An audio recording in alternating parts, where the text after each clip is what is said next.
ঢাবি ছাত্রদল নেতা শাহরিয়ার আলম সাম্য হত্যার বিচারের দাবিতে উত্তাল হয়ে উঠেছে রাজধানীর শাহবাগ মোড়। বৃহস্পতিবার সকাল 10টা থেকে ওই এলাকায় অবস্থান কর্মসূচি শুরু করে জাতীয়তাবাদী ছাত্রদল। কেন্দ্রীয় সভাপতি রাকিবুল ইসলামের নেতৃত্বে শতাধিক নেতাকর্মী মিছিল নিয়ে শাহবাগ মোড়ে অবস্থান নিলে বন্ধ হয়ে যায় যান চলাচল।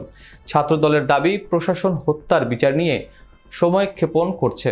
এখনও পর্যন্ত দৃশ্যমান কোনো অগ্রগতি নেই, বরং সরকারের লুকোচুরি খেলছে বলেও অভিযোগ করেন তিনি। অবশ্যই যাদের ভোগান্তি হচ্ছে, আমরা তাদের নিকট ক্ষমা চাচ্ছি, প্রশাসনের দৃষ্টি দেখা অনুরোধ জানাচ্ছি। এর আগে সকাল 9:30 থেকেই ছাত্রদলের বিভিন্ন শাখা ইউনিটের নেতাকর্মীরা শাহবাগ মোড়ে জড়ো হতে শুরু করেন। তাদের সঙ্গে ছিল ব্যানার, ফেস্টুন ও সাম্যের ছবি সম্বলিত পোস্টার। নেতাকর্মীরা স্লোগানে মুখর করেন পুরো শাহবাগ মোড়, সাম্য হত্যার বিচার চাই, ঘাতক সরকার নিপাত যাক।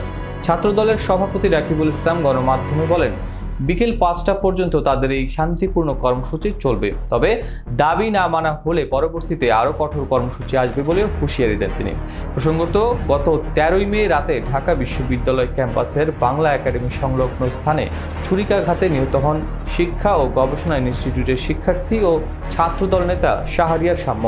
এই ঘটনায় 3 জনকে গ্রেফতার করে কারাগারে পাঠানো হলেও ছাত্রদলের দাবি, মূল পরিকল্পনাকারীরা এখনও ধরা ছোঁয়ার বাইরে রয়েছেন।